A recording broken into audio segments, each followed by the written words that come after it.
free in Jesus' beera name. waddembe mu linnya erya Yesu. Father, we thank you. Kitaffe tukwebaza. Brother Brian from Kenya has failure in jobs Owooluganda Brian alemererwa mu mirimu. for 10 years. Depression. Kumala myaka 10 kuno kwennyamira. Yes, man of God. Ye musajja wa Katonda. My depression Bikwatagana n'okwennyamira kwange is because of last year I lost my job. kubanga omwaka oguwedde nafiirwa omulimu gwange I was working abroad nali nkolera bweru and my boss terminated my contract mukama wange without proper reason. n'asazaamu contract yange awataali nsonga gye yanyinyonnyola. So when I came home, Kati bwe nadda eka my family, my parents are looking at me. famire yange bazadde bange batunuulidde nze. That's why I have a depression. Y'ensonga lwaki nafuna okwennyamira. Because this spirit, Kubanga omuzimu guno your people have mental problems. abantu beewammwe balina obuzibu bw'obwongo. Yes, man of God. Ye musajja wa Katonda. Thank God you are not mad. Weebaze Katonda kuba gwe toli mulalu. What man of God say is true. Omusajja wa Katonda kyayogedde ekituufu. My elder brother Muganda wange omukulu is suffering from madness. yagwa eddalu. Nairobi. Praise. Continuing in Jesus' name. Sale genda maaso mu linnya erya Yesu. Brother Peter has a spirit of drunkenness and smoking. Owooluganda Peter alina omuzimu gw'okunywa omwenge n'okufuuweeta sigala. He too is from Kenya. Naye avudde Kenya. Being set free in Jesus' name. Sumulwa abeere wa ddembe mu linnya erya Yesu. Your people had a rock. Bantu mwe mwalina olwazi. The families could go there and gather Abantu baagendangayo ne bakuŋŋaanira eyo. and make ritual Ne bakola saddaaka zaabwe. parties. Ne bakola emikolo eyo. My name is Peter Ndongo. Pitibwa Peter Ndogo. I'm from Kenya. Budde Kenya. What the man of God said is true, Omusajja wa Katonda kyayogedde ekituufu. because that rock is still there. Kubanga olwazi olwo lukyaliyo. Not only our family, but the whole community outside there. They normally do rituals there. Si famire yaffe yokka naye community zonna eziri awo abantu abeetoolodde ku kyalo okwo bonna gye bagenda okukolera emikolo gyabwe egy'eddogo. So what the man of God was saying is true. N'olwekyo omusajja wa Katonda kyayogedde ekituufu. Father, help him. Kitaffe muyambe. Lady Jeanette has a mental illness in her family. Linnya ly'amannya lya Yesu. Mukyala Janet alina obuzibu bw'obwongo mu famire y'ewaabwe. Okay, what are you doing in her life? Kati okola ki mu bulamu bwe? Because I'm here to remove you. Kubanga I'll ndi wano not get okujja. out. Sijja kufuluma. You get out by the I Spirit will of not. God. Ogenda I will kufuluma not na get Mwoyo wa out. Katonda. By the Spirit of I will not God. N'omwoyo wa Katonda. get out. Watch the manifestation of these evil spirits. Mulabe okweruka kw'emyoyo gino emibi. By the blood of Jesus. N'omusaayi gwa Yesu. Out! Fuluma. Fuluma. Every knee has got to bow at the name of Jesus. Buli bbibi Kaiza. tegeddwa okufukamira ku linnya lya Yesu. Situka nnyabo. You people had a place where you fetch water. Bantu mmwe mulina ekifo Yes, emwasenanga man amazzi. of God, I'm Janet from Kenya. Pitibwa Janet nva Kenya. And immediately there was a home Era mangu ddala Yes, wali man waliwo of God. amaka. Ye musajja wa Katonda. after where you were fetching water. Kati ng'ovudde wano mwasenanga amazzi. This side people used to come and do some other funny things. Oludda luli wali abantu True man of God. Kituufu musajja wa Katonda. ne babakola And bakola the obutategerekeka. woman over there in that house, Kati ate omukazi oludda luli mu nnyumba eri. they were doing witchcraft. I understand, I know her. It's a family borehole. Eno borehole ya family. And that used to be our grandfather's home, but they passed. Our grandfather and grandmother passed. Gaali maka ga bajjajjaffe naye baafa. The last born to our father stays there with his wife. Muggalanda tata waffe omuto yabeera waawo ne mukyala we. That's where we all as a family fetch water. Ffenna nga family awo tusena amazzi. But we all know that that borehole there, so many people have got problems from there, Naye ffenna tukimanyi nti abantu bangi bafunye ebizibu okuva ku nayikonto eyo. including even our family. N'abo mu famire yaffe. It's true, 100%. Kituufu 100 ku 100 era It was one mbitegeera. day Saturday, Lwali lunaku Yes, lumu lwali man lwa of God. mukaaga you went there, mwagendayo. and when you are coming back, Era mwali mukomawo the carrier you were carrying fell down. kye wali ositudde Man ne of kigwa God, that's wansi. true, I remember. Nzijukira musajja wa Katonda. So that is when the demon entered you Awo nno omuzimu we gwakuyingirira for you to run mad. gwe ogw'eddalu. The man of God prophesied that one weekend, a Saturday when I was at home, Kati omusajja wa Katonda ampadde obunnabbi nti wiikendi emu lwali lwa mukaaga nga ndi awaka. I went to fetch water. nagenda okusena amazzi. Then when I got out of there, Kati bwe navaayo the bucket I was carrying water with fell. baketi gye nali nsituliddemu amazzi n'egwa. He said, Omusajja wa Katonda agambye that is when demons entered me. nti awo emizimu we gyannyingirira. And that one is very true Kyayogedde omusajja wa Katonda kituufu nnyo. because I remember very well that Kubanga day. nzijukira bulungi nnyo olunaku olwo. After that incident, Ekyo nga kimaze okubaawo, everything went wrong. buli kimu kyasobagana That is in my life and in our mu family. bulamu bwange ne mu famire yaffe.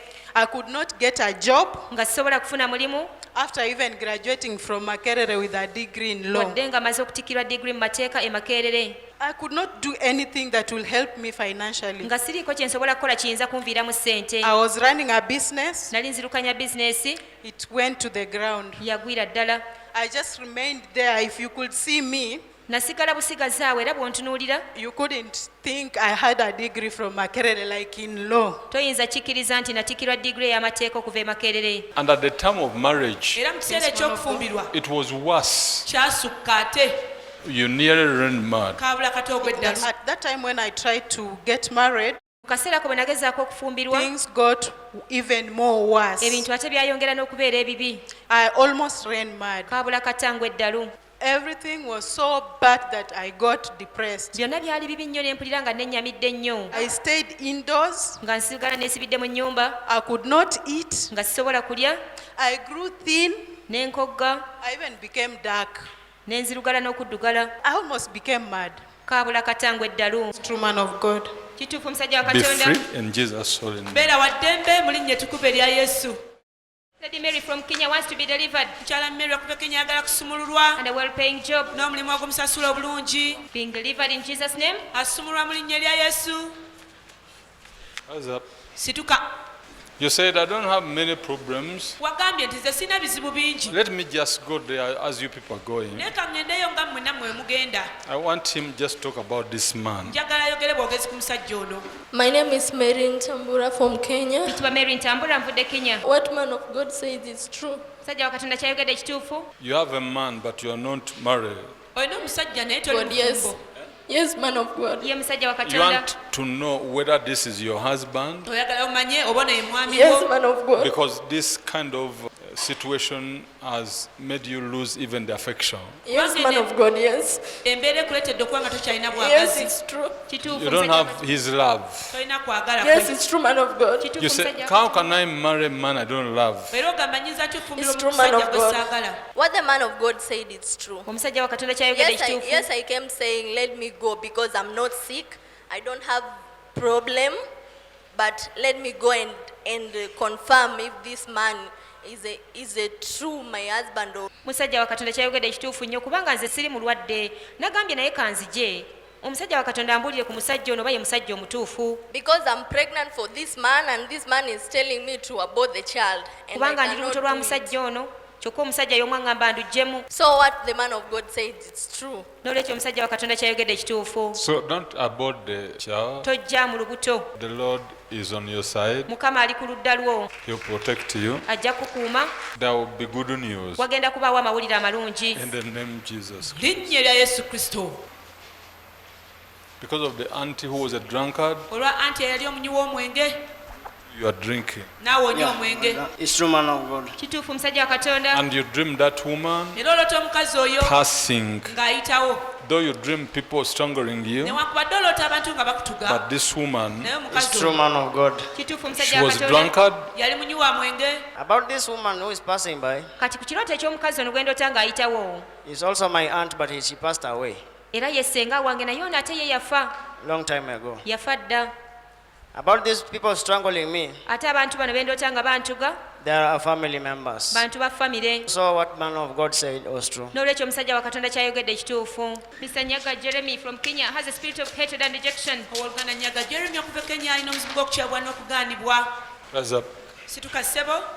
So your problem is that you start here business kati obuzibu bwe buli nti otandikawo wano bizinesi and you start another one. ate n'otandika endala. Right now, 3 business. kati wetwogera bizinesi ziri You 3 cannot monitor them. tosobola zirabirira. You trust people weesiga bantu untrusted untrusted friends, emikwano egitali mwesigwa they have failed you. gye gikulemesezza. My name is Jeremy Nyaga from Nairobi. Pitwa What Jeremy. man of God is saying is true.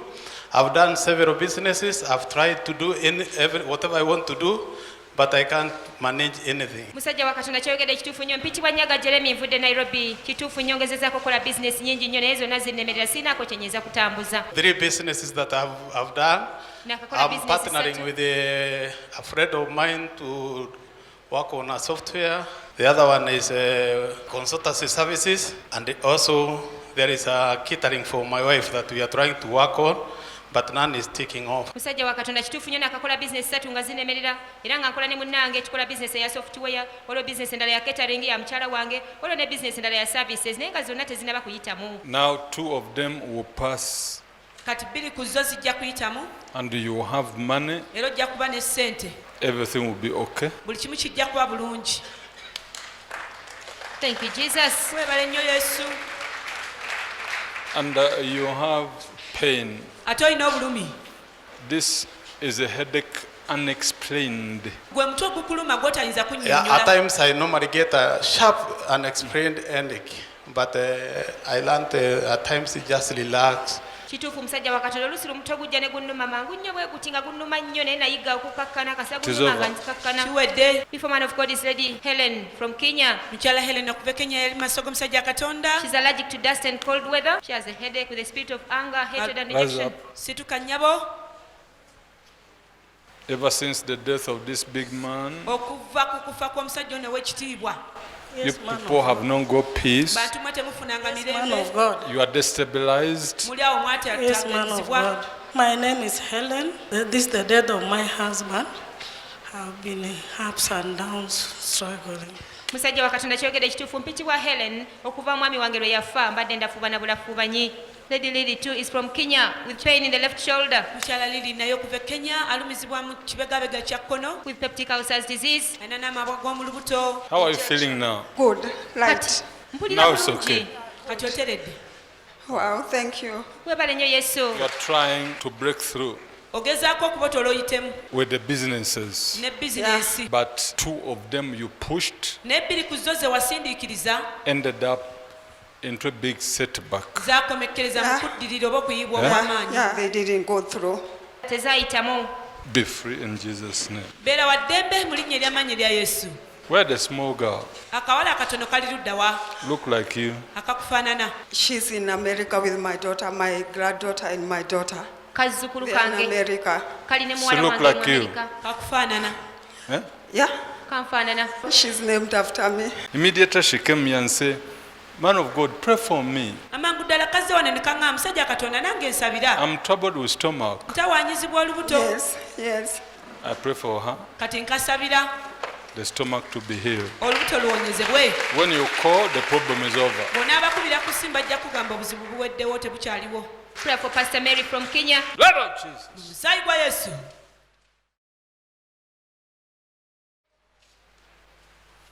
This back troubles you. Omugongo guno gukutawaanya. Mary from Kenya. Pitibwa Mary nva What the Kenya. man of God is saying is true. The back has been troubling me for some time. Musajja wa katonda kyogedde ekituufu, omugongo Even gumaze when akaseera. you sit in the chair, Ne bw'otula mu ntebe. Yes. you sit like this Otuula Yes, bw'oti. man of God. because of the Kituufu. back. Yes. Olw'omugongo. When I sit on a seat or in a chair, my back troubles me Bwe very ntuula much. mu ntebe omugongo gunnuma nnyo.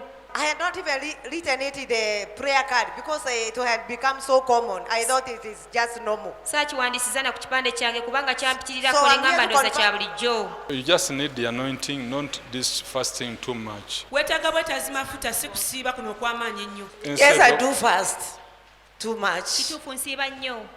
but even when you fast, Naye ate ne bw'osiiba ennyo, things do not work for you. ebintu ebikukolera. That's true, man of God. That's why I'm here. Kituufu y'ensonga lwaki ndi wano musajja There wa is katonda. a time 6 months ago, Waliwo ekiseera myezi 6 egiyise, people came abantu bajja and they came. ne bajja, You had a lot of women, walina abakazi Yes. bangi nnyo. but after time, Naye ate wayita akaseera, people started withdrawing. abantu It's batandika true. okuddirira. What the man of God is saying is true. Musajja wa katonda kyogedde 6 months ekituufu. ago, the church was speaking. We had a lot You of brought people. a man, a pastor, Waleeta omusumba omusajja and they started preaching. n'atandika okubuulira. Yes, it's true, Kituufu. man of God. Ever since that time, Kuva mu Yes. kiseera ekyo he took almost half of the church. kumpi yatwala kitundu ku kanisa. When he joined us and I allowed him to be preaching in the church, he has affected the church so badly, so that we have lost key people, co-workers as we call them, and the church has gone down. Kale bwe yajja okutwegattako mu kanisa yaffe namukkiriza n'abeeranga ng'abuulira enjiri naye ekyavaamu ekkanisa n'egwa kubanga yatwala empagi ezisinga obunene mu kanisa bonna baagenda.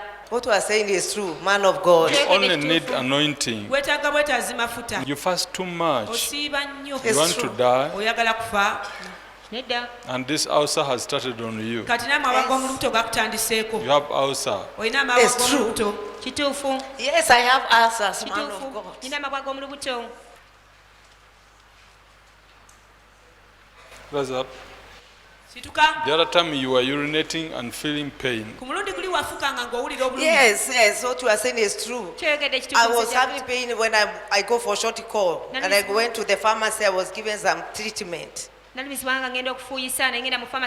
of this fasting too much. Olw'okusiiba kuno ennyo. Lady Metrin has a spirit of hatred and rejection. Mukyala Metrin alina omuzimu ogw'okugaanibwa n'okukyayibwa. With spiritual men and You bad have a dreams. problem in your stomach. Olina obuzibu mu lubuto lwo. Fibroids. Olina ebizimba. My names are Metrin Terewa from Kenya. Pitwa Metrin Terewa okuva Kenya. I have stomach problem which is paining me very hard. Nina obuzibu bw'olubuto era lunnuma nnyo. I even sometimes fail to stand upright. Ebiseera ebimu nemerwa n'okuyimirira ne neesimba. You didn't write it here. Tewakiwandiisizza ku kipande. Why you didn't write it? Lwaki tewakiwandiisizza? Linnya ly'amannya lya Yesu. And this is the biggest problem. Ate buno bwe buzibu okyasinza obunene. Lady Mary with multiple joint pains. Mukyala Mary alumizibwa mu nnyingo. Rise up. Situka nnyabo. You are the man, you are the woman at home. Yes, true, it's true. It's true, man of God. I do everything. My name is Mary Tabitha from Kenya. I am everything in my home. I work like a donkey. So this is the issue. And you pity your people, you tell them, when I die, what will happen to you? Yes, I keep on telling them. Because I'm tired. Even tired of living. Because of the too much I would do. Since I was young and I'm old, I do a lot.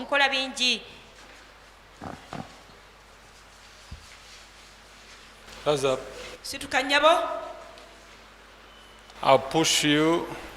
Ngenda kusindika. Your time not to die now. Kisanja kyo si kya kufa kati. Your door got a crack. Kati oluggi lwo luno lwafunako olwatika. This was a warning to you Kati kuno kwali kulabulwa gy'oli. that you are about to die. Nti onaatera okufa. It is true, man of God. Musajja wa Katonda kituufu. My door had a crack. Oluggi lwange lwafuna olwatika. And you started feeling pain one side. Yes, man of God, it is true. It is true. I started feeling pain. And it took 2 days vomiting. Because you vomiting is not your business. There was a time I really vomited. I saw this and everything was like, I vomited 2 days. Kituufu waliwo ekiseera nasesema ennaku bbiri nesesema buli kintu. I said, what is going on? Ki ekigenda mu maaso? And I don't want to quarrel. Ate nze saagala kuyomba. Those people in town, Abantu abo mu kibuga I forgive myself. nze neesonyiwa. I forgive them. Ne mbasonyiwa. But they are still following me. Bakyannondoola. Yeah, it is true, man of God. Kituufu musajja wa There are Katonda. people in town. Waliyo abantu mu tawuni. I kept on forgiving them all the time. Nabeera mbasonyiwa buli kaseera. I give you another term. Kati nkuwa ekisanja ekirala. Because Jesus, when he say yes, Kubanga Yesu bw'agamba nti ye. nobody can say no. Tewali ayinza kugamba nti nedda. What type of banana are these? Menvu kika kigano. It's called muraru. It looks like banana. Waliyo ekimera tekiyita mulalu kiringa matooke. When they are ripe, they are green in color.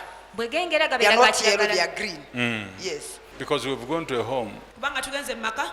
we have found banana tree. Ne tusangayo ebitooke. We left the house, Ne tuleka ennyumba. we walked like this, Ne tutambula bwe tuti. and we went like this. Ne tugenda bwe tuti. The muraru is here. Mulalu ono ali wano. Yes. Yes. Yes. Kituufu nnyo. It is the place where I'm married at Muranga. Kyekifo ekyo Muranga. Muranga. Muranga, yes. Muranga gye nafumbirwa. Adjacent the muraru, Okumpi ne mulalu ono. we found the graves. They are graves. Kituufu musajja wa Katonda For waliwo my amalaalo. mother-in-law and my father-in-law. Ga nazaala wange ne ssezaala They are wange. The Holy Spirit. Omwoyo This is Mutukuvu too much, man of ayitidde God. musajja wa Katonda It's too much. kiyitiridde It's too much. Oh. kisusso. Why am I telling you this? Kati lwaki nkubuulira bino byonna? Because I went there and stood Kubanga ngenzeyo ne nnyimirirawo to cancel your death okusazaamu okufa kwo. Thank you, Papa. Weebale nnyo ssebo, weebale musajja wa Katonda. since today. Okuva leero Jesus will walk with you, bulijjo Yesu anaatambulanga naawe, will work with you. anaakolanga naawe. You have got 2 white people Ofunye abazungu babiri from Netherlands. okuva e Netherlands.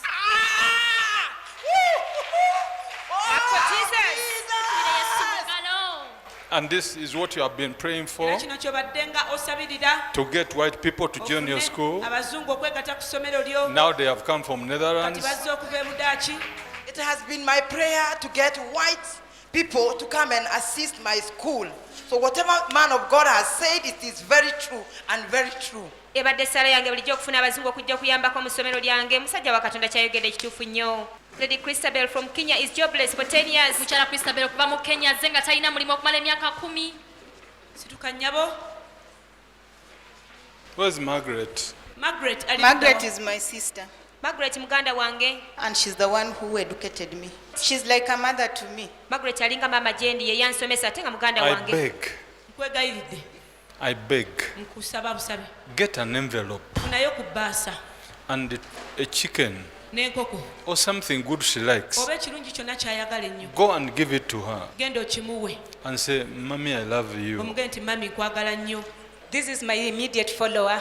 Ono She's yanzirako. my sister. I came with her today. Muganda wange nazze naye. Margaret is our sister. I'm the one who follows Margaret. Margaret mukulu waffe nze muddako. She's the one who took care of her when she was desperate, so Margaret took care of her with the children. Margaret yalabirira muganda waffe ono ng'ali awo ayaggayagga n'abaana be. Get something and say thank you. Funayo akantu akalungi It will omwebaze. not pass 2 months Tewajja kuyita myezi 2 when you have not got the job. nga tonnafuna mulimu. Man of God. Thank you, My Jesus. sister. Weebale nnyo Yesu. Clap for Jesus. Tukubire Yesu mu ngalo. That is Lady Maureen. Linnya ly'amannya lya Yesu. Ever since you dreamt the house falling, Okuva lwe waloota ennyumba It's true, man ng'egwa. of God. My name's Maureen from Kenya. Pitibwa Maureen okuva e And Kenya. it is true. I dreamt of a house falling. Kituufu naloota ennyumba ng'egwa. First, I dreamt I was in a very beautiful house, but inside the house, the doors were not there. The house was broken. Omulundi ogwasooka naloota nga ndi mu nnyumba nnungi nnyo naye mu nnyumba omwo enzigi tezaalimu era zaali zaamenyeka. The second time, I dreamt that I was walking along the road and I saw a house, but the house was falling from outside. The sand was chipping off. Omulundi ogwokubiri naloota nga ntambula ku luguudo naye ne nnengera ennyumba ng'ennyumba eyo pulasita waako agwa. you started feeling pain inside your chest, Watandika okulira obulumi munda mu kifuba kyo. It is true, man of God. even a headache you don't understand. N'omutwe gw'otategeera. Ulcers came about. Alusa ne zijja ne zikuluma. You don't understand your life. Totegeera bulamu bwo. I don't understand anymore. I was even telling my friends I feel confused. Kituufu syabutegeera ne mikwano gyange mbagambye nti nze By the mpya blood of tabuddwa. Jesus. N'omusaayi gwa Yesu. Fuluma. That's Lady Maureen all the way from Kenya being delivered. Oyo mukyala Maureen avudde Kenya yasumululwa. There is a farm Waliwo back faamu there. emabega eyo. You went there Mwagendayo to tour the place. okulambula ekifo ekyo. Yes, it is true. From my husband's side, there's a farm behind their house, Okuva ku ludda lw'omwami wange waliwo faamu emabega w'ennyumba yaabwe. which I had not gone for a very long time, but there's a specific time that I just wanted to tour around the farm. Nali sikigenda nko kumala ebbanga ddene naye waliwo omulundi gumu bwe guti bwe twagenda tulambule faamu eyo. When I went to the farm, Bwe nagenda ku faamu eyo I realized I started having issues with my husband. We were on and off every time. neetegereza nti twasandika okufuna obuzibu n'omwami wange nga twagalana ne twawukana. So I confirmed the prophecy to be true. N'olwekyo nkakasa obunnabbi obwo nti butuufu. I pray for you. Kale nkusabira. You need not your strength, you need Teweetaaga Jesus' maanyi power. go wabula weetaaga maanyi ga Yesu. Everything will go on well. Awo buli kimu kijja kugenda maaso bulungi. Because where you grew up, you people, Kubanga bantu mwe gye mwakulira, the mom, the dad, Emily maama wo ne tata mmwe there was like a terror. baalinga batujju. Baali bakambwe, baali bantiisa. My name's Emily Mukami from Kenya. Pitibwa Emily Mugambi, vudde Kenya. When we were young, my father used to beat my mother. Bwe twali abato taata yakubanga nnyo maama. every day because he was a drunken buli man. lunaku kubanga yalinga musajja mutamiivu. So even me, I'm going through the same issue. Kati nange mpita mu buzibu bwe bumu. My sister muganda wange and one of my brother. N'omu ku bannyinaze. So what man of God prophesied 100% true. N'olwekyo obunnabi musajja wa Katonda bw'awadde butuufu 100 ku 100. Lady Emily from Kenya. Mukyala Emily okuva Kenya yasabirwa. Sister Monica from Kenya has come with a brain tumor. Linnya ly'amannya lya Yesu. Wonyezebwa. That's a touch of God's power upon her life. Akwatiddwa akamanyi ga Katonda. Be healed in Jesus' mighty name. Wonyezebwa mu linnya ly'amannya lya Yesu. Rise up. Situka. How are you feeling now? Kati owulira otya nnyabo? I'm feeling light. Mpulira nga mpewuse. Where the pain? Kati obulumi buli wa? It's not there. Tebukyaliwo. You started by hearing people drumming. Watandika na kuwulira abantu nga bakuba engoma. Owulira ebivuga. Yes, man of God. Ye musajja wa Katonda. I'm not expecting traditional people. Sisuubirawo bantu bano ba byabuwanga. But I hear them drumming. Yes, man of God. My name is Monica Odera from Kenya. Kitibwa Monica Odera And mvudde what Kenya. man of God is saying is true. Musajja wa Katonda kyogedde kituufu. Yes, I hear people drumming. Nawulira abantu nga bakuba engoma. Since that time, Bamuseera ekyo this brain tumor issue started ekizimba kino n'ensonga z'obwongo ne bitandika.